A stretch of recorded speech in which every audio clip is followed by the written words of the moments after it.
Doug Showalter, CEO of AEE, heard a faint zing heralding the receipt of a message from the team, arriving at 10 o'clock. Once upon a time, that message had been transmitted over the intercom. After the pandemic, times had changed. Now it was about Teams, email, or Slack. Employees, starting with the CEO, were not to use any other form of one communication so that all communications were controlled by the court. No texting, and certainly no Snapchat. Not for the first time, Doug silently cursed the name of his predecessor and his legacy of sexual harassment, which was part of the same Me Too movement that sent Harvey Weinstein to prison. The courts made sure that Ascendant was a safe work environment for women, safe and profitable at the same time. Two goals that were often at odds with each other. Fortunately for Doug, he was succeeding at both, and sexual harassment, while not completely eradicated, was becoming less and less of an issue, thanks in large part to creatives like his next visitor. "Send them in, Jocelyn." Doug stood up and walked around his desk. His visitor had become too important to the success of AE not to meet him at the door. Jocelyn led them through the door into Doug's spacious, modern, brightly lit office overlooking the hills surrounding Los Angeles. "Tyler, good to see you, brother. Good morning, Andy," he addressed the men. Tyler was Tyler Sherman, creator and host of the most successful scripted series on television. He was accompanied by Andy Daniels, Senior Vice President of Streaming at Ascendant. Doug led them over to a white leather conversation chair in the corner. "What can I get you guys? Coffee? Coca-Cola?" Both men declined drinks, and Jocelyn smiled at them all, telling them to let her know if they needed anything. Despite her beauty, Jocelyn had a very professional and businesslike approach to her job. But it was impossible to hide the fact that she had an amazing body. Doug noticed that neither Tyler nor Andy turned to look at her as she left. Times are definitely changing, he thought, not without some sense of satisfaction. "So Tyler, how are things at the ranch?" The ranch in question was the Straight Flush Ranch in Central Texas, where Tyler's most popular TV show, The Captain, was filmed. It was a heavily fictionalized version of the life of Scottish sea captain Angus McQueen, who left the sea life to establish a Texas ranch. At over 800,000 acres, the McQueen Ranch was the largest ranch in the United States and one of the largest in the world, although there are ranches in Argentina and Australia that surpass McQueen, as he was popularly known. Although some exterior scenes were filmed at the McQueen Ranch, the bulk of the filming took place at the Straight Flush Ranch owned by Tyler Sherman. Fictionalized stories about the McQueen Ranch have been filmed before, but in the case of The Captain, the series was filmed with the full cooperation of the McQueen family. McHugh-branded merchandise was distributed to stores, and under the terms of the contract with Ascendant, the McQueen family retained all merchandising rights. They were very happy with their deal, and Ascendant got the most popular show on television. Tyler created a spin-off of The Captain, which was a huge success on Ascendant's streaming service. This gave a boost to AEE's streaming plans and gave them a significant advantage over their competitors in the streaming war. "Well, we're just about done," Tyler grumbled. Although Tyler had been working in Hollywood for 20 years, he retained the speech and mannerisms of a ranch kid. Tall, agile, and square-jawed, he tried his hand at acting, but despite small movie roles and cameo appearances in several television series, his acting career never took off. It was when he tried his hand as a screenwriter that luck smiled on him. Of his first 3 screenplays, 2 of them were nominated for an Academy Award for Best Original Screenplay. The screenplay that was not nominated was a movie that Tyler also directed.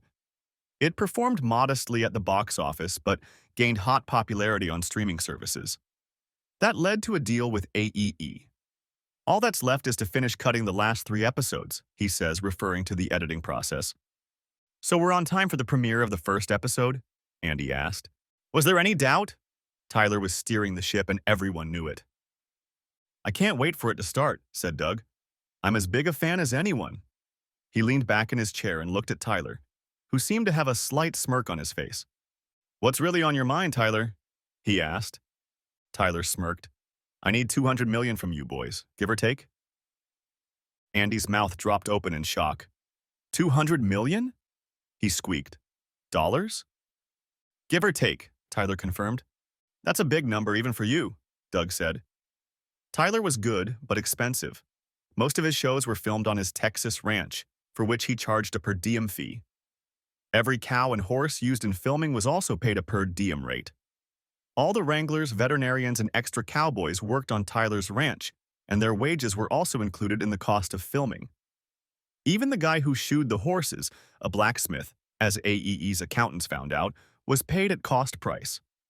Tyler made his money through hard work, but with the results he was giving AEE, no one complained, so he wasn't as shocked as his VP of streaming production. What's on your mind? Tyler reached for the leather briefcase he'd set on the floor as soon as he took his seat. He pulled out 2 paperback books and held one out to Doug and Andy each. Lawyers? Doug read the title of the book aloud. $200 million for a TV show about lawyers? Andy groaned in frustration. He'd been convinced to lick the ass of his biggest talents, but damn lawyers. Not just lawyers, but about a certain group of lawyers.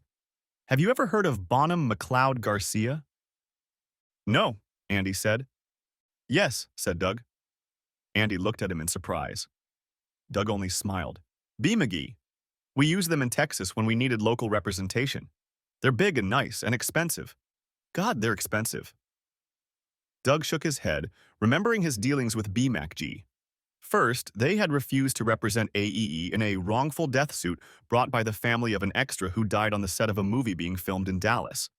Only when AEE was able to convince the partners of their innocence by proving that the death was caused by the extras being on set while under the influence of alcohol did they agree to take the case. This is the oldest law firm in Texas and one of the oldest in the United States. Congressmen, senators, Supreme Court justices, and 1 vice president have come out of B. McGee. Not to mention a whole host of district and appellate court judges. They have a reputation for honesty and integrity that no other firm can match, Tyler explained. Doug nodded his head in agreement. Okay, but how does that make for interesting television? Why are people going to watch a show about a bunch of Texas lawyers every week? Tyler pointed to the books he handed them. This is my source material, and it's good. Doug flipped through a thick novel. Tell me how it's done. 2 brothers came to Texas from South Carolina in 1834. Their names were James and Robert Bonham. They opened their law office in what is now Austin, Texas. They quickly joined a group that favored Texas independence. Eventually, they split up and continued the fight. Robert joined General Sam Houston and was promoted to the rank of lieutenant. James joined their cousin Colonel William Travis, where he was promoted to major. Doug raised the index finger of his right hand, stopping Tyler. Travis was the commanding officer at the Alamo, along with Bowie and Crockett, right? Tyler nodded his head. Actually, Bonham left the Alamo on a mission for Travis. He sneaked through the Mexican army and delivered a message to Sam Houston. He then returned to the Alamo through the Mexican army to fight and die with his comrades. After the war and Texas independence, Robert returned to practicing law. He married and had children. His oldest daughter married a Scottish immigrant named Alexander MacLeod. He studied law and eventually became a partner. Angie? It was Garcia, Gary asked.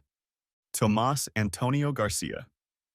His father had saved Robert's life at the Battle of San Jacinto, where the Texans had defeated Mexican General Santa Anna. Thomas's father was killed in that battle.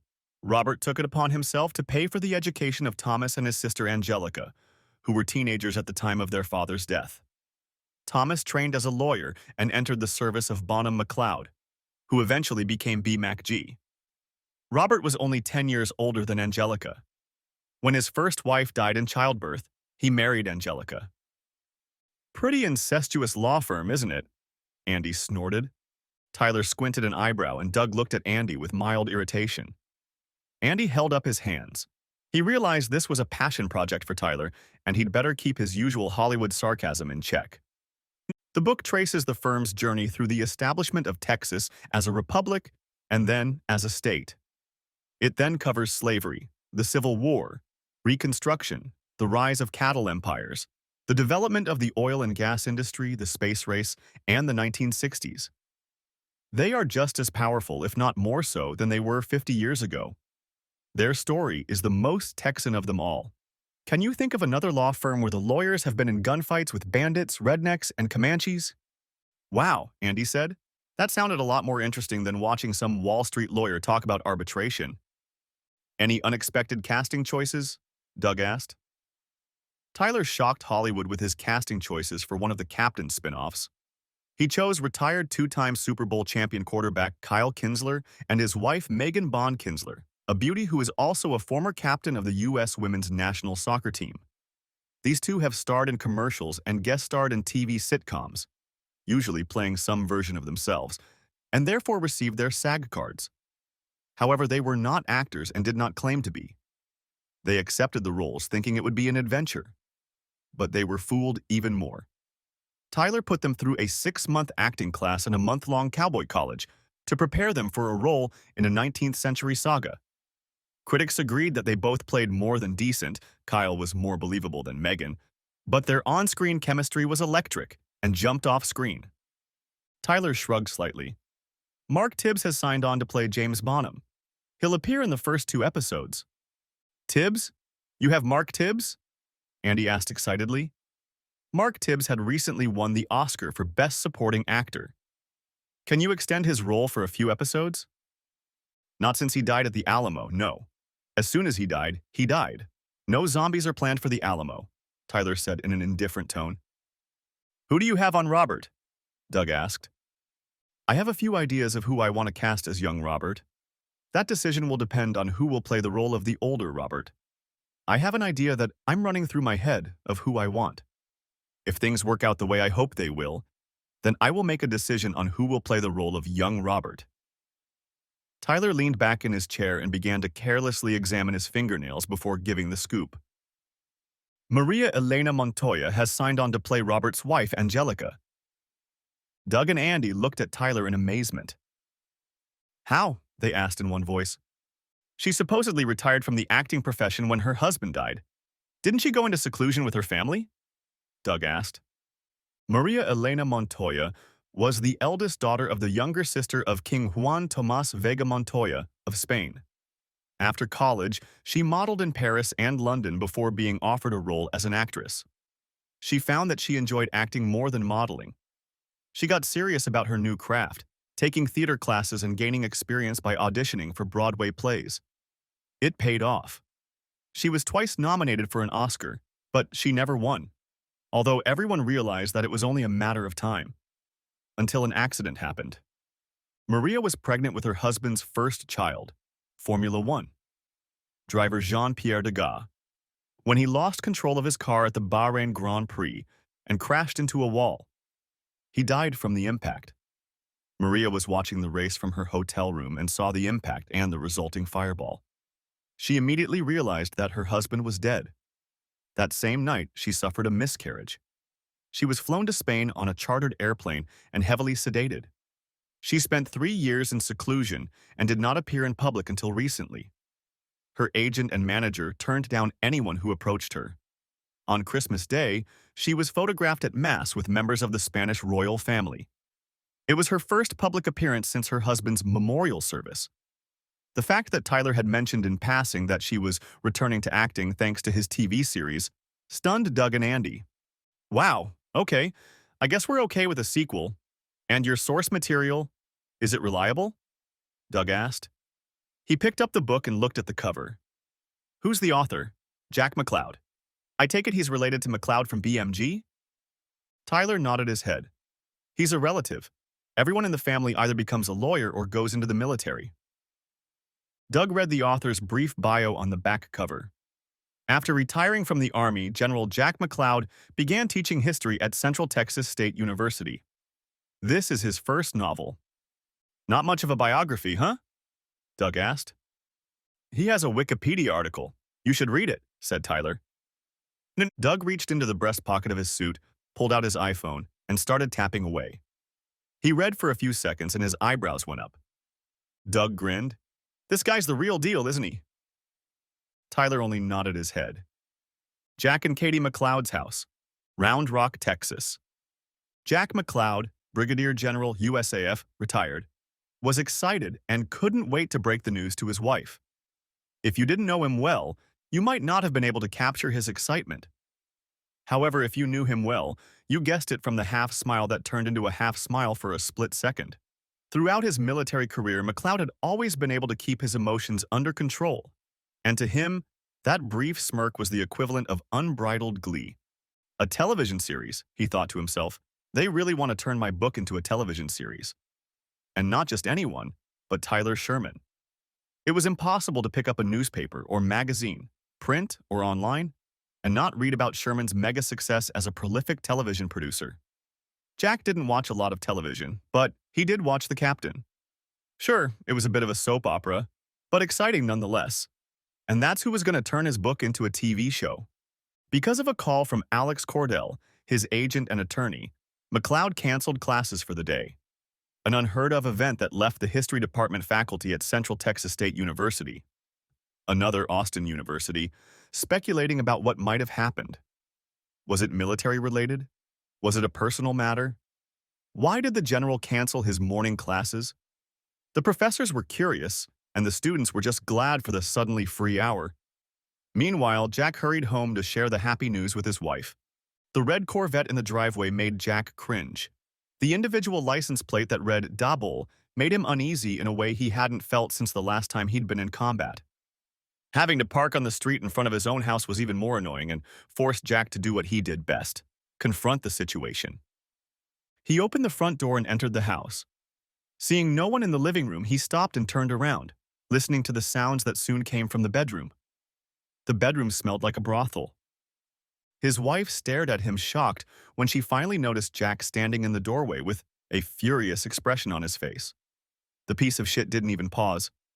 He continued walking toward Kathy, smirking at Jack. Katie jumped to her knees and screamed, "Danny, stop it!" She had the presence of mind to be at least a little embarrassed. She got off the bed and started to put on her robe. Jack had seen her naked 1,000 times, and yet she was hiding her nakedness from her husband and not her lover. "Jack, I'm sorry you had to see this. I was hoping I could tell you about it better than I can now." Jack felt the anger building in him and began to contain his emotions. Otherwise, he would have been tempted to kill the smirking jerk who was slowly getting dressed next to his wife. He had the large build of a soccer lineman who hadn't been to the weight room in years. Fat on top of layers of muscle and body hair, lots of body hair. "Danny, wait for me in the car. I'll be there in a minute." "Are you sure, babe? I can wait for you right here." He continued to grin cheekily at Jack. Katie smiled at him. "I'll be fine.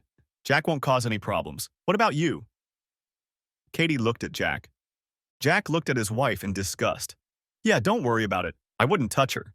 As far as I'm concerned, you can take her with you. I never want to see you two again." A hint of anger flashed across Katie's face. "Really, Jack? After 20 years of marriage, you show me such respect?" Jack looked at Kathy with a neutral expression and ignored her idiotic question. "I'm not even going to ask why, or for how long. I just want you out of this house. Pack your things and leave." Katie nodded. "That's our plan. I was hoping to let you know more gently. I'm leaving you for Danny. He's going to give me a much better life than the one I could have with you." Katie pulled a couple of suitcases out of her closet and began filling them with clothes. "I thought you had so much potential. I thought you'd be at the top of your game. I thought you'd get a 3rd or 4th star. Then to Congress or the Senate. I was going to be somebody in Washington. And then you worked your way up to foreman, resigned, and got a job teaching school." Kathy shook her head in bewilderment. "How could you expect me to settle for something like that? I put up with the role of army wife for 20 years and this is my payment?" She waved her hand, pointing to the modest shack that had been their home until 5 minutes ago. "I need something better than this. I need something better than you." Katie continued stuffing clothes into her suitcase. "Snavin, I'm not going to have this conversation with you. Just walk away. I'll have my lawyer contact you about the divorce." Kathy sighed. "Great. You'll probably try to embarrass me or shame me. I realize that, but I'm leaving you for a much bigger and better opportunity. His name is Danny DeBull Bullard. He played in the NFL. He owns the biggest Chevy dealership in Texas. He's going to give me the kind of life you could never give me. It may not be as glamorous as being a senator's wife in Washington, but I can handle it. I don't expect you to be happy for me, but don't be such an angry boy. It doesn't suit you." Never. Jack looked at her with the indifference with which he would look at prisoners of war in a theater of war. She was the enemy now. Turning his back on his ex-wife, he left the bedroom and headed for the bar. He poured himself a couple fingers of bourbon and exhaled slowly. Turning around, he noticed his wife's boyfriend sitting in Jack's chair. In his damn chair. "Get out of my house, you pathetic piece of shit." Danny stood up and laughed without the slightest sign of mirth. "Hey, I get it. You're going to find out you're a cuckold. That should be a shock to the system." He chuckled again. "I'll leave when I'm ready, damn it, and not a minute sooner." Jack took 3 quick steps and found himself in front of Danny. Danny's eyes widened with fear. What he saw on Jack McCloud's face attested to his own mortality. He raised his hands and quickly stepped back. Katie ran into the living room. Jack was calmly drinking bourbon, and Danny stood with his back against the wall, his face pale and his heart pounding. "Damn it, Jack, act like an adult, not a kid who's had his toy taken away." "This and that." "I told him to get out, and now I'm telling you the same thing. Get out, now." "We're leaving." "Danny, get my stuff." "Jack, this could have gone easy, but you want to do it the hard way." "Okay, we'll do it the hard way." And then Danny walked out of the bedroom carrying Katie's suitcases and smirking at Jack, whose courage had returned to him when Katie interfered with him. "Don't feel bad. The better man won." Jack looked at him. "Congratulations. You won the prize. And what a prize she is. The cheating wife." He shook his head in disgust. Danny looked first at Jack, then at Kathy, and his swagger became less noticeable than before. He walked out without another word. Katie looked at Jack, anger written all over her face. "You're going to pay for this, asshole. I'll pick up the rest of your stuff later." She slammed the front door behind her. Jack took a sip of bourbon and wondered how a day that had started on such a high note could have gone so horribly wrong. He sighed and reached for his cell phone. Time to call his daughter Kelsey and let her know that her parents were getting a divorce. Jonathan, Jack McCloud, had never been a typical Army officer. Both of Jack's parents died when he was in high school, and the last 2 years of his high school career were raised by his maternal grandfather, Lonnie Boudreau, a Cajun refinery worker who never met a law he didn't want to break. Normally, Lonnie was a good guy, but after one extra drink he would go from 0 to a son of a bitch. The problem was that you never knew exactly when he was going to have a drink. After graduating high school, and knowing he wasn't ready for college, Jack enlisted in the Army the day he turned 18. Jack enlisted in the Army as an E1 private with MOS, Military Occupational Specialty, 11B, Infantry Rifleman, also known in military parlance as Target, Pop-Up, Non-Electrical. Based on his test scores and success in basic training, he was approved for jump school and then Ranger School. By the time he received his orders for permanent assignment to Fort Bragg, he had been promoted to the rank of Private First Class, E3, and his uniform bore the jump wings and Ranger emblem. Shortly after arriving at Fort Bragg, he enrolled as a part-time student at Fayetteville State University. Among the students enrolled in the undergraduate and graduate programs at FSU were many officers and enlisted men. The university was equipped for both full-time and part-time study, so Jack could attend classes while on base or part-time when he temporarily transferred to another duty station or changed duty stations. By the end of July 1990, Jack was getting into a familiar rut of training and studying. And on August 2, 1990, Iraq invaded Kuwait. During Operation Desert Storm, Jack was sent to Kuwait and then to Iraq, where that brief skirmish took place. He shook his head, remembering some of the decisions made by his superiors. It was there that he received his first Bronze Star and his first Purple Heart. The Bronze Star was for being in the wrong place at the wrong time, and the Purple Heart was for being awarded a Purple Heart. The incident was so minor that Jack never talked about it and was almost embarrassed to wear the award. Getting shot in the ass by a terrified 12-year-old was no reason to brag. A week after receiving his awards, he was sent back to Fort Benning.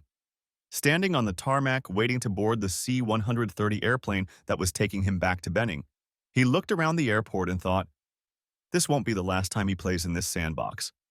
Through classes, correspondence courses, and CLEP tests, Jack was able to earn his bachelor's degree in history in 6 years, 2 years longer than normal. By this time, Jack was a sergeant, E5, and decided that although he liked the Army, He found it more satisfying to be an officer. Jack applied to Officer Candidate School and, after passing a panel of 3, was accepted into OCS. For Jack, OCS was an easy step. As a junior non-commissioned officer, he was well-versed in military protocol and procedures. The senior NCOs in his unit remarked on his calm, collected demeanor and natural leadership skills. They all felt that when the going got tough or the situation reached a stalemate, Jack McLeod was exactly the kind of soldier they wanted to have by their side. After completing a 12-week course at Fort Benning, Jack was promoted to second lieutenant and had his gold bars pinned on him by his instructor since he had no wife or family. After receiving his rank, Jack was ordered to Fort Bragg, now Fort Liberty, for his first assignment as a platoon leader in the 82nd Airborne Brigade. Jack had already been in the Army for 8 years and had attained the rank of first lieutenant when he met Kathy Bascom. Kathy was working as a bartender at an Irish pub in Fayetteville when Jack walked in there with several platoon leaders assigned to the 82nd Brigade. The Lion's Den pub wasn't particularly popular with Fort Bragg soldiers, but that's what attracted Jack to it. With its Celtic music and selection of food, Jack and his friends were sure they could spend a relaxing evening here. All 3 were immediately charmed by the beautiful brunette who was their waitress. The possessor of the classic beauty often seen on the covers of fashion magazines was 6 feet tall and weighed 130 pounds, her brunette hair gathered in a ponytail. The 3 junior officers' tongues were untied in amazement. Katie, for her part, was ready to blow the trio away until she looked into the gray eyes of the tallest of them. Slender, with a bob hairstyle, and eyes that seemed to stare into the very depths of her soul. For the first time in all the time she'd spent with another man, Katie clicked her tongue. And this one was a lieutenant, for heaven's sake. She'd dated majors, colonels, and even a general. But this lieutenant had left her completely confused. They made a date for the next night and were soon together when they weren't working. Jack went on to have a successful military career. He earned a master's degree in American history and began work on his doctoral dissertation. He wasn't sure what he would do with his doctorate, but he enjoyed academia and thought he might go into teaching after retirement. On September 11, 2001, Jack was a Major, 04, and commanded a company in the 82nd Regiment. A few hours later, they found out they were being mobilized. A few weeks later, Jack's company was on patrol in the mountains of Afghanistan. It was a war unlike anything military leaders had ever faced. Everyone could be considered an enemy or a friend, or both. It was not for nothing that the decades-long rivalry between Britain and Russia in Afghanistan was called the Great Game. It was for his actions while patrolling the Unai Pass in Maidan Wardak province that Jack was awarded the Distinguished Service Cross. In fact, Jack's DSC was recommended for the Medal of Honor. Senior leaders did not want to hand out too many medals at the beginning of the conflict. One of the lessons learned during Desert Storm was that if too many people received medals of honor, the medals would become useless. The few who did deserve the Medal of Honor were demoted to the DSC or Silver Star in the early days of the Afghan conflict. Bravery is often about taking a calm look at a situation and thinking, "Today is a good day to die." His platoon was pinned down by an enfilade, that is, a line of fire along the entire length of the platoon column. Since Jack was at the head of the column and the fire from the enfilade was coming from away from the head, he did the only thing he could think of. He attacked the enfilade. Running the entire length of the attacking group, Jack was able to kill 6 Afghan fighters and severely wound 4 others. This broke the will of the remaining Afghans and they scattered. A New York Times reporter watched the whole thing, and for a short time Jack became famous. He despised the situation, and Kathy loved it. In her weekly letters, she attached links to news stories about him. Links he didn't read or acknowledge in any way. Soon, Jack's time in the sun was over. Back in the States, the first thing Jack did was ask Kathy to marry him.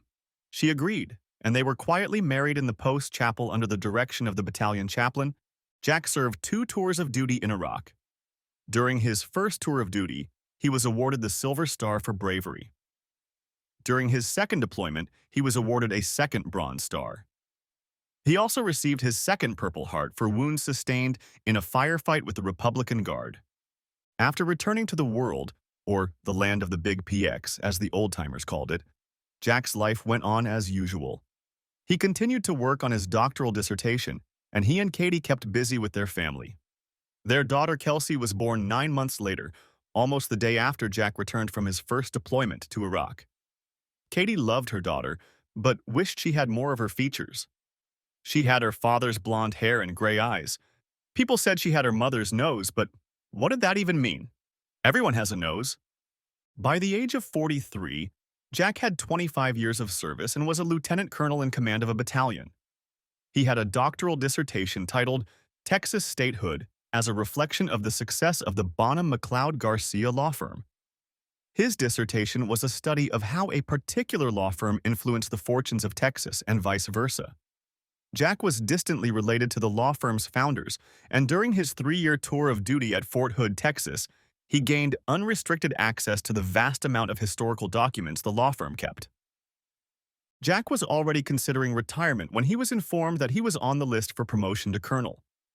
Being placed on the list was not unusual in itself, but Jack was informed that his name was at the top of the list. This was unexpected. A Black Channel source had told him that his name on the promotion list was a tacit admission that his DCP should have been awarded the Medal of Honor. Jack decided not to resign, and after his promotion, he was offered a teaching position at the U.S. Military Academy at West Point. His time at West Point proved to Jack that he loved teaching. He thrived in an academic environment and loved interacting with students. Katie enjoyed her time at West Point because she interacted with many famous politicians and members of the media there. Although West Point is primarily a college, by nature, many famous and well-known people pass through its halls. Katie has met politicians, foreign dignitaries, and the President of the United States. She ate it all with a spoon. After 3 years at West Point, Jack's name was placed on a list for the rank of Brigadier General. He was promoted and ordered to lead a brigade at Fort Benning. Jack was well aware that the U.S. Army was the most politicized organization in the United States, if not the world. The reciprocity, backstabbing, and general cunning at the general officer level was embarrassing, and Jack quickly grew tired of it. He decided to retire and do something else with his life. After completing his dissertation, he had the germs of an idea for turning the dissertation into a novel. Serving at West Point gave him the time to do so, and so his first novel came about. At this time, the novel The Lawyers was completed. It was accepted by a small publishing house in Austin. The novel would never become a bestseller, but it became a calling card that every university wanted to have. A published author in the state, the University of Central Texas gladly hired a retired U.S. Army general with a PhD and a published novel. Kathy was beyond furious. The move to Texas, loss of prestige, loss of the future she envisioned in Washington. And so the seeds had been sown. "You've got to be kidding me," Kelsey exclaimed. "Your mom cheated on you? In your own bed?" Jack heard the heartache in his daughter's voice. "Are you going to get a divorce? Will you be able to forgive her?" Jack sighed. "She wants a divorce as badly as I do. She's moving to Dallas and settling in with her boyfriend. I'll serve her with the papers in the next few days." "I know Mom can be a real bitch sometimes, but I never expected her to be this cruel. You know I'm here for you, Dad. I'm on Team McLeod. She could be Team Bascom, Team Bullard, or anyone else, but I'm on your side. Always and forever." "I know, baby. And I'm so happy and proud to have you as my daughter. I don't expect you to cut your mother out of your life. After all, she is your mother. I'm not going to try to alienate the two of you. She was a good mother, but she was never a great mother. She was always selfish and self-centered. I can't believe she's with that used car salesman. I've seen his commercials. He's disgusting. He's a fat slob who used to play soccer and now he sells cars. What the hell is she thinking, Dad?" "I don't know, Kels, but she's his problem now." Jack talked to his daughter for a few more minutes, mostly about how things were going at school. Kelsey was a freshman at West Point. She had decided to follow in her father's footsteps and become an Army officer. This decision made Katie even more angry. Now, not only would she be living in Texas, but her daughter was moving to college on the other side of the country. Jack's life went on as most people's lives do, if they are lucky. Jack filed for divorce on the grounds of adultery, and Kathy countersued on the grounds of mental cruelty and abuse. Kathy was forced to admit that there was no evidence of mental cruelty and abuse. She argued that Jack had no evidence of adultery. Jack produced a sealed plastic bag containing linens from the day he caught her with a used car salesman. Although there was no fault in the state, proof of adultery affected alimony. She was not subject to alimony. Kathy claimed half of Jack's army pension.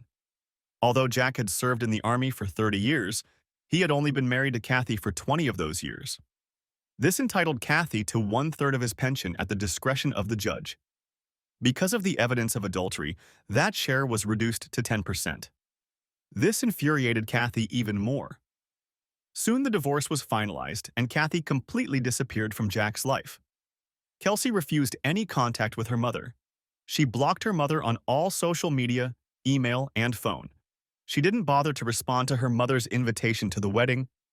This made Katie even more angry against Jack. But what will upset Katie the most is the fact that she almost went crazy with anger and jealousy, a train that hasn't even left the station yet. Straight Flush Ranch, 125 miles west of Austin, Texas. It's an honor to meet you, General McLeod. Tyler Sherman extended his hand in greeting to his guests. General McLeod was accompanied by his attorney/agent, Alex Cordell. Alex headed the entertainment law department of Bonham, McLeod, Garcia, LLP, better known as B. McG. Please call me Jack. I was looking forward to meeting you, too. Jack shook Tyler's hand and they quickly sized each other up. They were both tall and slender, with a rough-hewn appearance that, while not conventionally beautiful, still made women turn their heads and look at them. Both were Texans, but both had experience living in other parts of the country. Tyler had dark hair with flecks of gray and wore designer stubble. After the divorce, Jack McLeod changed. Gone were the haircut and clean shave he had worn for nearly 40 years. Instead, he let his blonde hair grow so that it now reached his collar. He had once read an author describe them as long as a country music singer's. And that was the most accurate description he could come up with. There was a bit of gray mixed in with the blonde hair, but it was worth paying attention to. He had also grown a mustache, which was dark blonde without the slightest sign of gray. He looked at least 10 years younger than his real age of 52. In his army career, he had seen so many soldiers who looked older than their years that he was genuinely shocked that by growing his hair and mustache, he had lost years. "Can I get you guys something to drink?" Tyler waved his hand toward a bar cart that stood in the corner of his office. After the guests declined, he invited them to sit in the chairs in his office. The office was actually a ranch barn. It was 50 yards from the main ranch house and had been custom built so that Thayer could use it as an office while working on his Texas ranch. It was luxuriously furnished and could have been designed by Ralph Lauren. A Neiman Marcus-style ranch, that was the motive, and it worked perfectly. All three sat down at the table and Tyler began the discussion. "You've had suggestions for a week now. What are your thoughts?" Alex answered for Jack. "Let's discuss the matter with Bonham, McLeod, and Garcia. We agree in principle with the proposal, but with one change." "I'm sure I'm guessing," Tyler said dryly, "but why don't you tell me that nonetheless?" "We retain the rights to the merchandise," Alex said. "I told the buyers at Ascendant that the dog wouldn't hunt when they added that to the contract. I'm sure retaining the rights to the B. McG merchandise is not a deal-breaker. Other than that, are we good?" "Absolutely. Now let's talk about Jack. $250,000 for the TV rights is too little, even with the EP credit. How many seasons do you plan to show, and why aren't you planning on using Jack as a writer? $250,000 for TV rights for an aspiring writer with very little recognition is quite normal. An executive producer's credit will reap great rewards for an overseas syndicate. Everything we produce is bought up by overseas markets.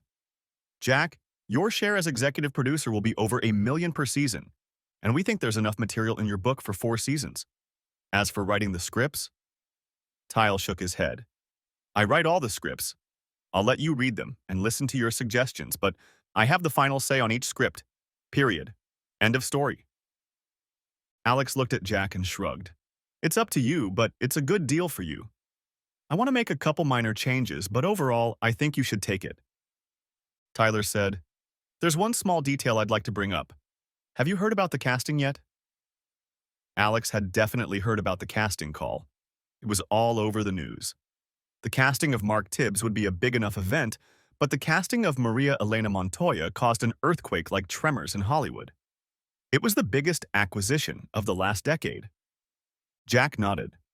Mark Tibbs for the role of James Bonham and Maria Elena Montoya for the role of Angelica Bonham, Robert's wife. Who will you choose for the role of Robert Bonham? Tyler turned his head to the right and then to the left as if to release his inner tension. I have one man for the part.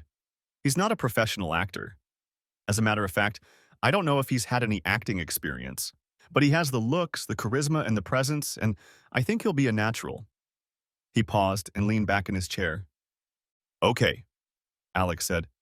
Now that you have our best interest at heart, who is it? In response, Tyler held out a piece of paper to Alex and Jack. Alex lowered his gaze and his eyes widened as he immediately realized what Tyler was getting at. Jack, on the other hand, looked puzzled. It's my Wikipedia entry. A second passed, but then it finally got to Jack. No, not just no, but hell no. Jack, you're perfect for this role. You have the looks and the charisma. I know you're not an actor, but if I could make a soccer player into a respectable actor, I know we can do it with you. Well, for one thing, I'm too old to start acting. I'd look ridiculous. Let me object to that, Tyler said. Have you ever seen the John Wayne movie True Grit? Seeing that Jack nodded, Tyler continued. When John Wayne was in that movie, he was the same age as Tom Cruise was when he finished filming the last Mission Impossible movie. And you're almost a decade younger than Tom Cruise. I'll give you another name, Odie Murphy, the most decorated soldier of World War II. He was awarded every medal for bravery from every Allied country in that war. He became an actor, wrote an autobiography, and made a movie playing himself. It's gonna be okay, Jack. If a Texas boy like Odie Murphy can act, I know you can too. But, Jack looked around, trying to parry Tyler's argument.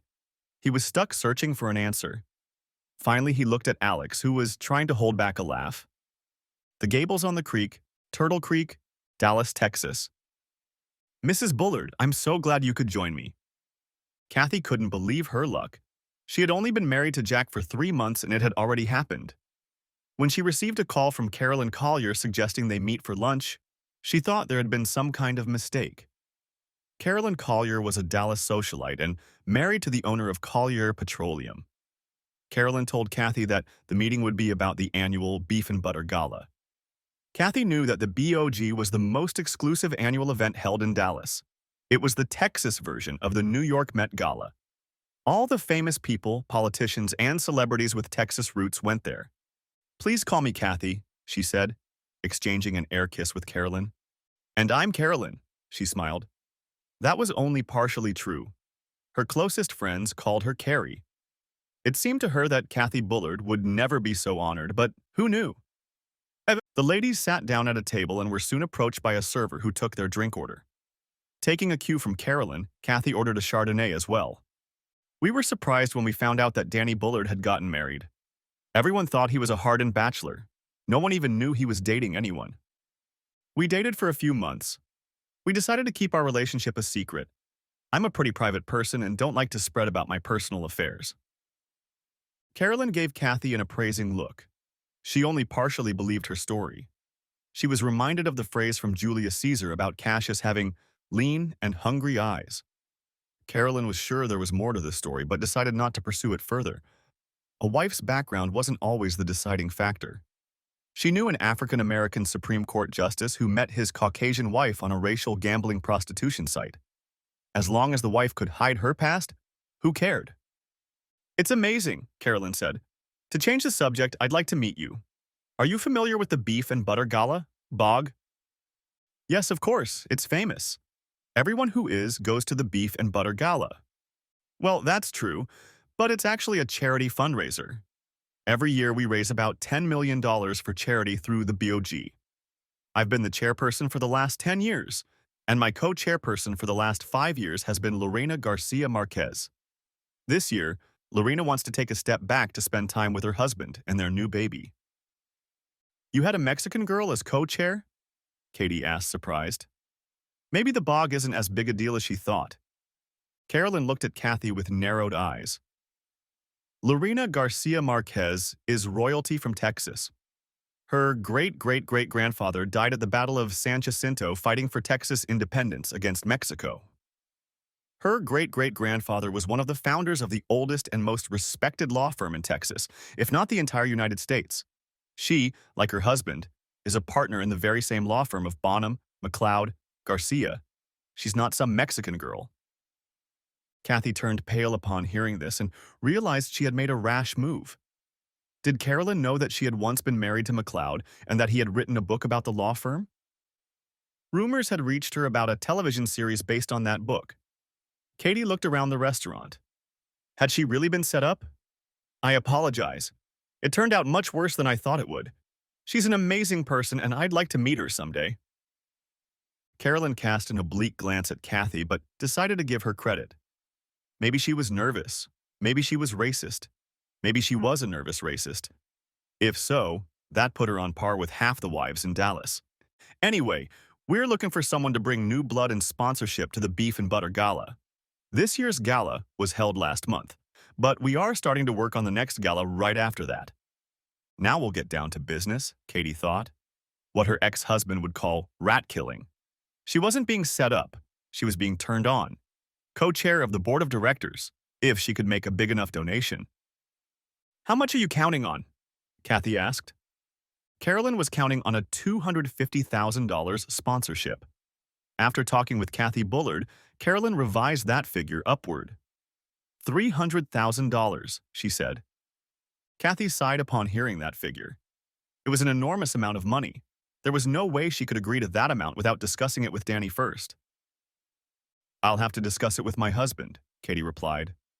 Of course you will, my dear. Think about it and let me know. But don't forget the doors it will open for you. You're new to Dallas society. Making acquaintances with the right people can be difficult. This will prepare you well. Now let's have some tuna niçoise, shall we? Carolyn knew how to approach people who were rising in the community. Executive offices, Phoenix Financial, Austin, Texas. The office of Michael Sullivan, CEO. Hi, Danny. Good to see you again. Michael Sullivan led Danny Bullard into his office and headed for the chair in front of his desk. Some of the dealers he sat in chairs in the corner of the office, and some he put in front of his desk as a power play. He didn't like Danny Bullard, and he wanted this meeting to end as soon as possible. The only reason he had agreed to meet with Danny was because he had traveled all the way from Dallas to Austin without an appointment. Michael felt he could spare him a few minutes. After the pleasantries were exhausted, Michael asked Danny what he could do for him. Our dealership contract is up for renewal in 6 months, Danny said. I'd like to talk to you about an early renewal. As CEO of Phoenix Financial, Michael was not usually involved in dealer negotiations. For that, he hired sales staff. If a dealership was large enough to sell enough Phoenix Financial F&I products, they often requested that Michael be personally involved in the process. Other dealerships had such a long history with Phoenix that Michael wanted to be involved in the process to preserve the relationship with the dealership. Danny Bullard was neither.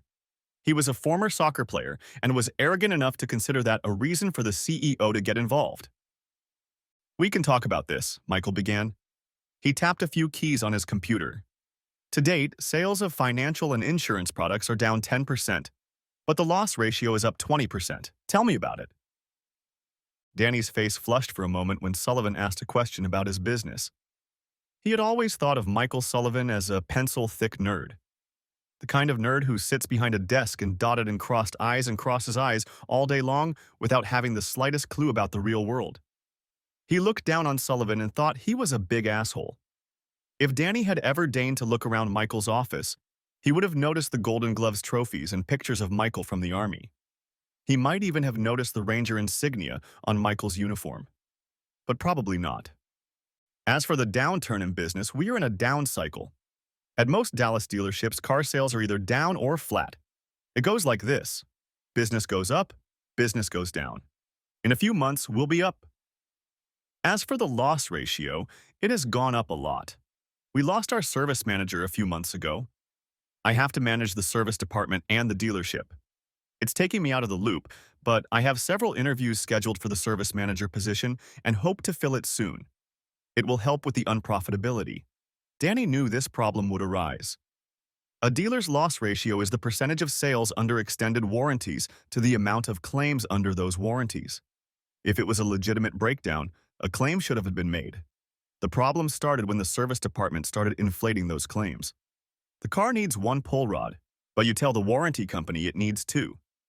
The gasket is barely leaking a tiny amount of oil, but you claim it's a leak and the drips are visible. Suddenly, a $200 claim turns into $1,200.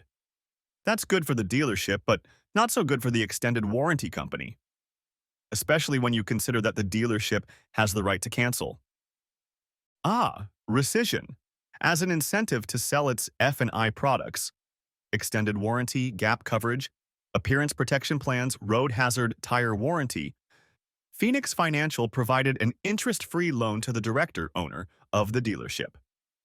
This loan was repaid through sales of F&I products. That's why the sales and F&I managers were so insistent on promoting these products. They had no idea what the owner's incentives were, but they knew they needed to sell F&I products to keep their jobs. Phoenix Financial provided Danny with a $5 million loan at the time he signed the dealer agreement. That agreement was expiring in 6 months, and Danny wanted another agreement with Phoenix and the credit. Given our declining sales and rising loss ratio, we can extend the dealer overdraft to $2 million, but I'm not sure I'd be comfortable extending it for a larger amount. Danny didn't like that answer. Even though sales are down, we're still the largest GM dealer by sales volume in the entire Southwest. I was thinking of a $10 million markup. Michael shook his head. That's not going to happen. I can agree to 3, but we'll have to include certain guarantees and safeguards in the contract.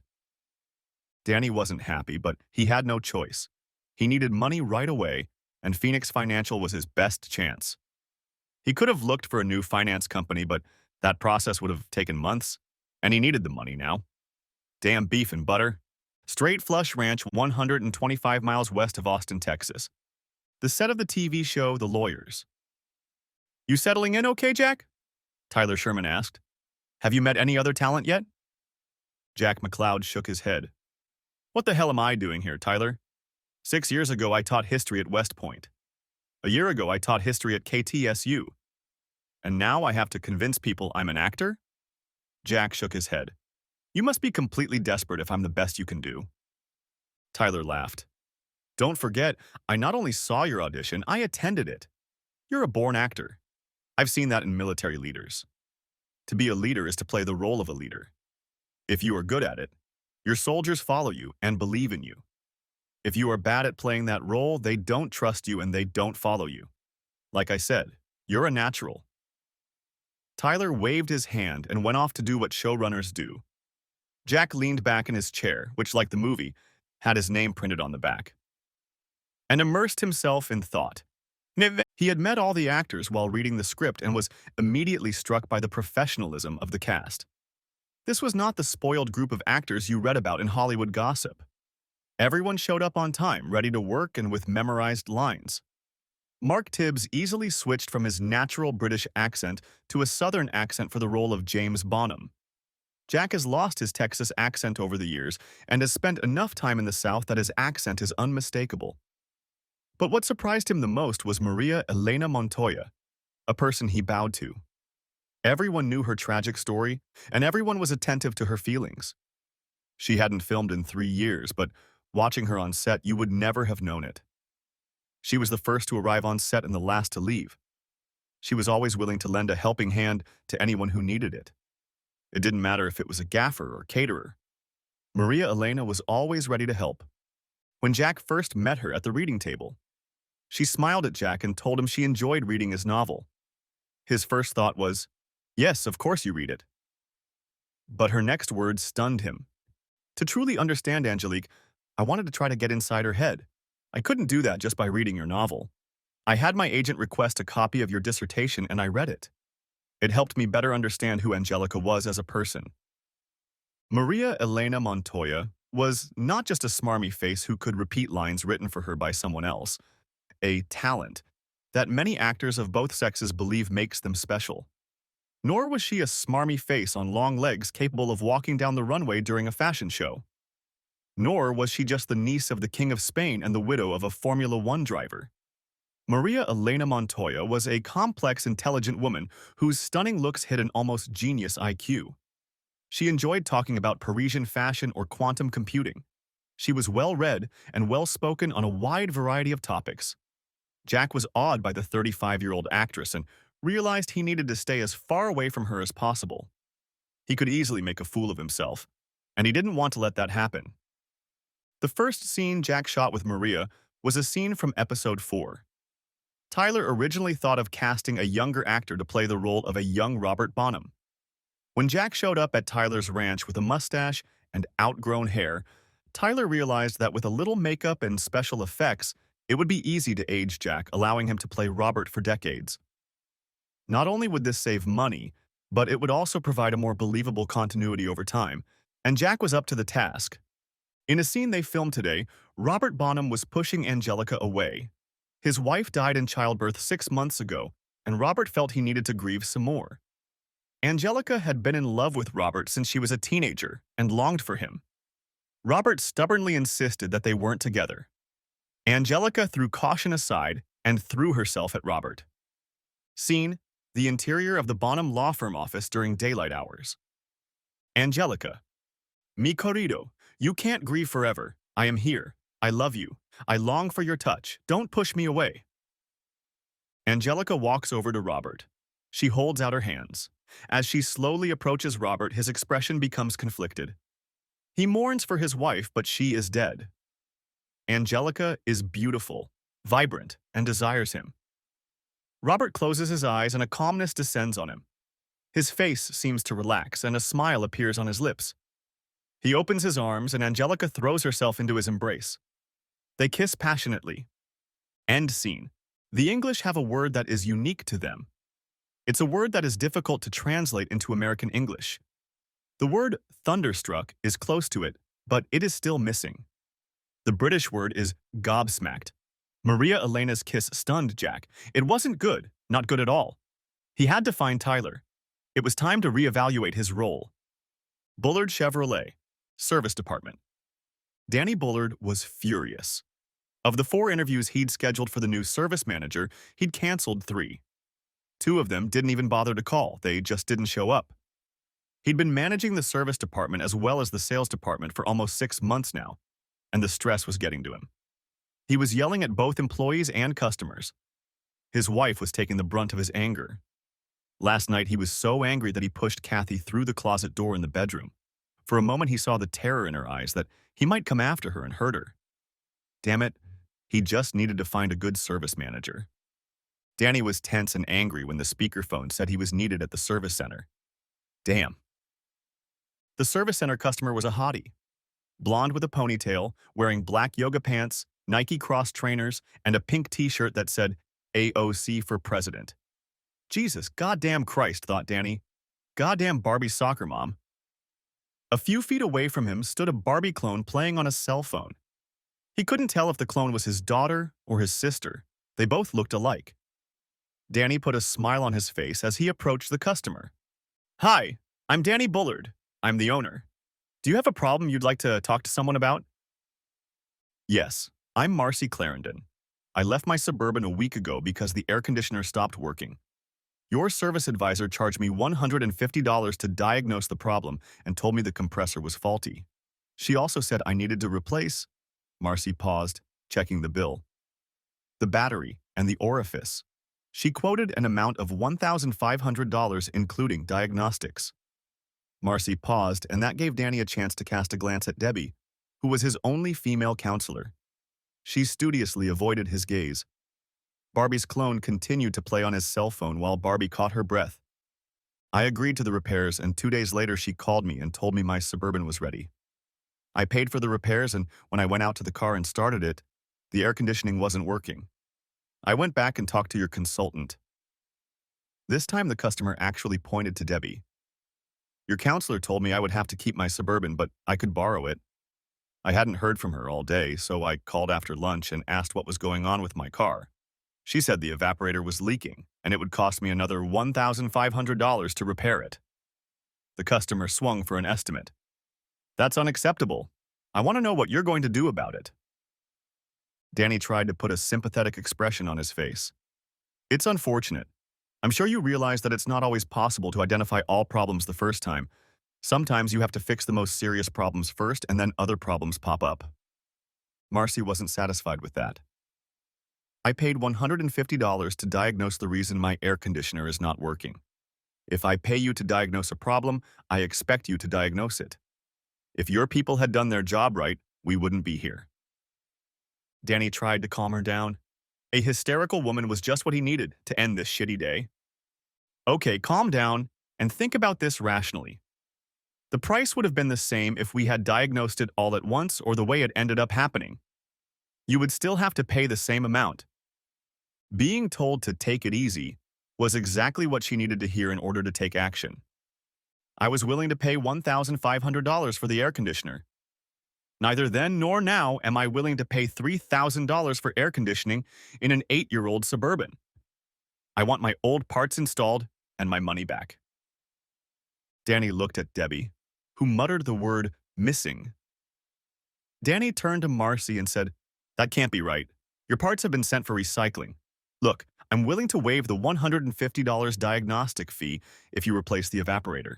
That should help a little." By this point, Danny's head was splitting with a headache, and he just wanted this day to be over as soon as possible.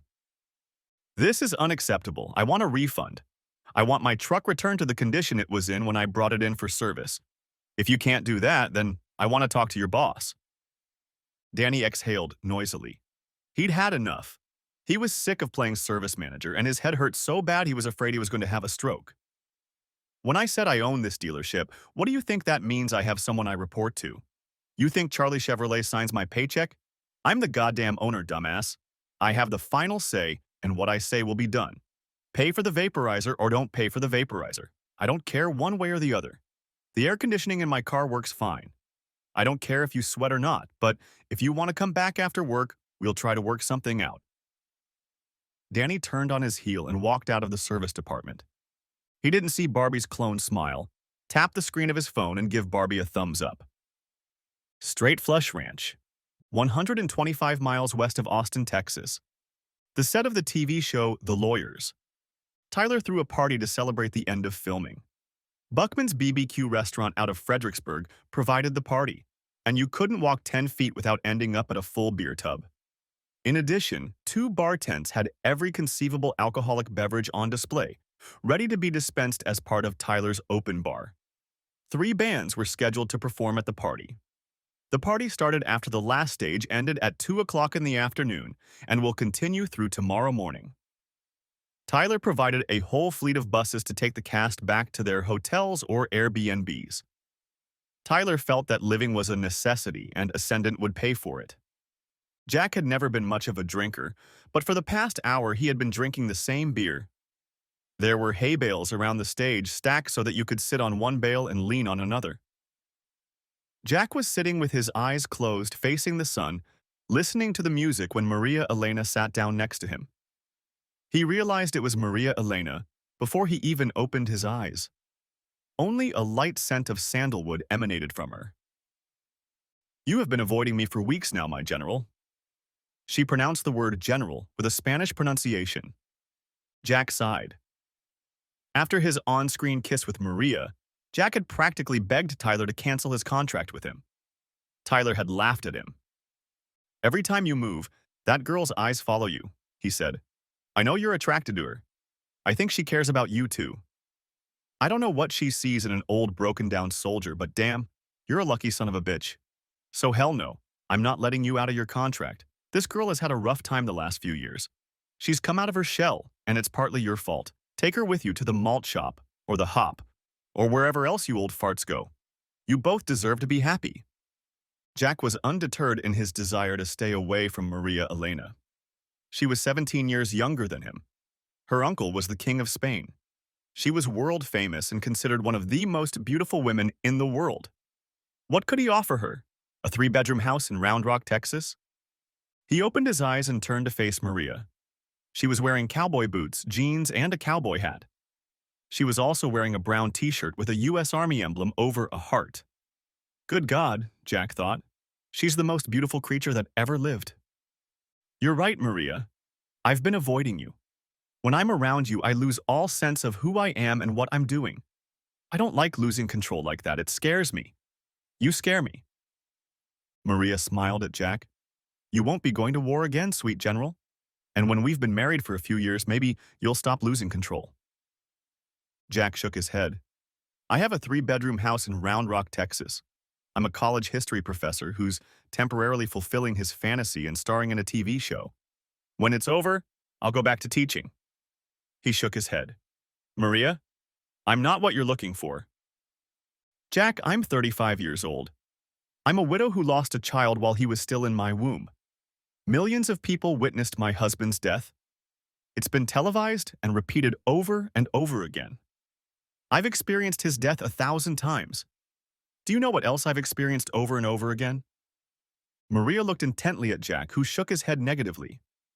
I relived the conversation I had with him the night before he died. The conversation in which I told him I would no longer pay attention to his adventures. I told him I would divorce him after the race. Tears streamed down Mariah's face as she poured her heart out to Jack. He was distraught. He should have quit and not raced, but his stupid macho pride wouldn't let him, and it killed him. I killed him. That's why I hid for 3 years. I killed my husband, I killed my child, and I lost 3 years of my life mourning something that was not my fault, and over which I had no control. Jack, you're the first person I wanted to be with after my husband died. With you, Jack. No one else. I love you. I ache for you. Don't reject me. Jack smiled at Maria. That sounds like a line from some cheesy TV show. Maria smiled back. It is, my future husband. Bullard Chevrolet, Dallas, Texas, the owner's office. Hello, Mr. Bullard. This is Cammie Carson. I'm the producer of the program Deadline, America. Are you familiar with our show? No, that Danny's first thought was that someone was messing with him. Of course he was familiar with Deadline. America. It was the most watched news show on television. I know your show. How can I help you, Miss Carson? We're going to do a whole series of articles about departed athletes who have successfully transitioned into the business world. We hear too many stories about athletes going broke within a few years of leaving professional sports, and we thought a series like this would be a good counterpoint to that. Is this something you might be interested in? We'll interview you and your wife in your home and at your dealership. Yes, he was interested. And Kathy would be over the moon. Bullard House, Dallas, Texas. Danny and Kathy sat on the couch in front of the 90-inch TV, eagerly awaiting the start of Deadline, America.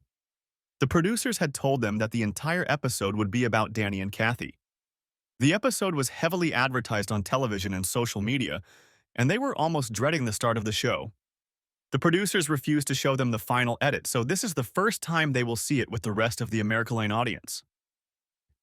The first part of the episode covers Danny's soccer career from high school through college to the NFL and his time as a defensive back for the Chicago Bears. The episode talks about how Danny Bullard became Danny "Da Bull" Danny in Chicago. Danny Bullard is known for his fierce, aggressive play on the field and wild, unpredictable life off the field. Some of his most famous games are recounted, his Pro Bowl appearances and his one and only Super Bowl appearance with the Bears, in which they lost to the Colts. The storyline then switched to his move to the Dallas Cowboys and the problems he faced after the trade. The show talked about how Dallas cheated by taking a player past his prime, and Danny didn't like it. There were several interviews with players and coaches, but somehow none of them had anything good to say about Danny. Most of them were unfriendly, and some were even rude. The show quickly turned to the topic of Danny buying a Chevrolet dealership and living in Dallas after soccer. Kathy was shocked when the interview moved on to some of Danny's past romantic partners, and the fact that none of them agreed to appear in front of the camera or comment was telling. The next segment focused on Katie Bullard. When asked about her past, she tap-danced away and gave vague answers. Instead, she wanted to focus on her charity work and her upcoming job as co-chair of the Beef and Butter Gala. The next segment was an interview with Katie's daughter, Kelsey. Katie was shocked to the core when she saw that Kelsey was being interviewed. How did the producers know she had a daughter? How did they find her? Kelsey, dressed in her West Point cadet uniform, explained to the interviewer who her father was and how her mother cheated, and then left her father for a used car salesman. The camera switched to a photo montage of Jack. There were pictures of Jack as he rose through the ranks in the U.S. Army. There were photos of Jack being awarded medals, and the host briefly listed the honors. The last Army photo showed Kathy pinning a general star on Jack's collar. The next photo was of Jack having an affair. This was followed by a photo montage from the set of The Advocates and a clip from the TV show showing Jack's role. Kathy thought Jack had a small role on the show. In fact, he was the star along with that Mexican girl. The last picture was an official Army photo of Jack in officer rank with the voiceover, Brigadier General, retired. Jack McCloud refused to answer questions about his ex-wife, saying only, "I have nothing to say about that woman." The next interviewee was Carolyn Collier, chair of the Beef and Butter Gala. When asked about Kathy's role as co-chair of the BOG, Carolyn laughed. The Bullards made a very generous donation to the gala this year, but their partnership didn't end there. As far as I know, they're not even on the guest list. Kathy sat in shock. Danny was seething with rage, not only because of the $300,000 thrown away, which he now desperately needed, but because he guessed what was coming next. The interviewer walked with Danny through the service department, and Danny was telling him about the state-of-the-art equipment and how they were trying to provide top-notch customer service. The interviewer then asked Danny if he would comment on the video the producers had received. Assuming he had nothing to hide, Danny replied, "Absolutely." He was then crucified while Katie watched it. That damn clone of that damn soccer Barbie recorded the entire conversation. At least one question was answered. The clone was the bitch's daughter, which made things even worse. Bullard Chevrolet, Dallas, Texas, owner's office. "Hello, Michael. To what do I owe this honor?" Danny had to smile and make a kind face, even though he felt like killing someone. Anyone. "Hey, Danny. Look, I'll get right to the point. After watching Deadline America last night, we're announcing the cancellation of your loan." He was glad Danny couldn't see the smile on his face. Michael didn't know Jack McCloud personally, but he was an Army Ranger, just like Michael. Rangers lead the way. "What? You can't do that. That's $3 million. I don't have that kind of money, and besides, you have no right to name it. My account at Phoenix is in perfect order. According to our last equity agreement, we have the right to revoke your loan under certain conditions. One of them is if your reputation becomes detrimental to our brand, which it has. But most importantly, if you lose the right to sell dealer franchises on the manufacturer's brand." "What the hell are you talking about?" Danny shouted. "We're still Bullard Chevrolet, and we're going to stay Bullard Chevrolet." "Did you talk to Ken Hodges today?" Michael asked. Ken Hodges was the vice president of franchise operations at the Chevrolet dealership. Although he didn't really report to Ken Hodges, the latter could make or break the dealership. "No, I didn't talk to that damn Ken Hodges today." Danny paced around his office. His head was splitting and he felt nauseous in his stomach. He was standing in front of his office door when he heard a knock on that door. He was about to angrily tell whoever it was to get the hell out, but stopped when he saw the figure standing in the doorway. He carefully put the phone receiver in its holder and said, "Hello, Ken. What can I do for you?" Bullard House, Dallas, Texas. All Danny wanted was a double scotch and some peace and quiet. All he got was a mouthy bitch with a shitty temper. "Did you read the Emmy nominations list that came out today?" Was the first thing out of Katie's mouth. Danny took a big sip of whiskey before answering. "When the hell do you think I have time to pay attention to nonsense like that? I'm working 80 hours a week trying to keep this place going as an independent dealer. What the hell do I care about some damn TV show?" Danny finished the rest of his scotch and headed to the bar for a refill. Jack was nominated for an Emmy for Best Actor in a mini-series. Can you believe that? I wish I had missed the chance to be on the set during the filming of his book and meet all those famous actors. You're the reason I missed my chance to go to the award ceremony, she said with anger in her voice. Tears came to Katie's eyes. She didn't even have a beef and butter gala to go to. A $300,000 donation, and she wasn't even invited to the gala, she thought bitterly. But the Emmy? That was almost as important as the Oscars. And she'd ruined it. Her ex-husband had suddenly become famous and was all over the news for his portrayal of Robert Bonham. His novel was re-released and became a bestseller. Last week, she had read an article online that Jack had landed the role of Hollywood hottie Gary Cleveland's brother in a major motion picture. She should be with Jack. She pictured the two of them going to dinner in Cannes with Gary and his glamorous lawyer wife. This could be her life. God, she was so confused. The Emmy Awards, Microsoft Theater, Los Angeles, California. The series The Lawyers received a total of 10 Emmy Award nominations. Mark Tibbs received a nomination for Best Supporting Actor in a Miniseries. Maria Elena Montoya received a nomination for Best Actress in a Miniseries, and retired Brigadier General Jack McLeod received a nomination for Best Actor in a Miniseries. No one was surprised when both Mark and Maria Elena won. Likewise, no one was surprised when Jack didn't win. When the winner's name was called, Jack smiled crookedly and applauded along with the rest of the audience. He didn't even bother to write a congratulatory speech. I'm a vet. Of all the things that had happened to Jack during this whirlwind year, the best was the growing closeness between him and Maria Elena. Sitting next to him in the Microsoft movie theater, she looked at him with adoration and he smiled back at her. There was no need to say anything. They kept their budding romance a secret. The only person who knew of his feelings for Maria Elena was Kelsey, though out of the corner of his eye he saw Tyler smirking at him. Kelsey was excited about their relationship. She wanted Jack to put a ring on it right now. Kelsey was coming home for a few weeks over the summer and wanted to get to know Mariah better. It had been almost 2 years since her parents had divorced, and Kelsey had only spoken to her mother a few times. She'd never once visited her. She needed another woman in the family. At Jack McLeod's house, Round Rock, Texas. Jack was surprised to hear the doorbell ring. He spent so little time in his house that he couldn't understand how anyone knew he was home. The girls had gone shopping and still hadn't returned. He was going through papers and packing up his things to move when the doorbell rang. When he opened the door and saw the caller, he was shocked and even a little alarmed. "Kathy," he said without a shadow of warmth. "Hi, Jack. Can I talk to you for a minute?" Kathy didn't look well. She had a haggard look and a pale complexion. Jack breathed a sigh of relief. "Sure, come on in. You know the way."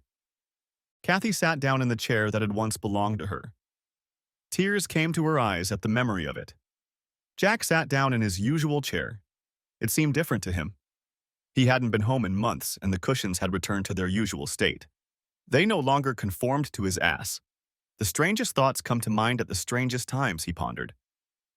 "You're selling the house. Why are you selling it? I loved this house." Katie's eyes were wet with tears.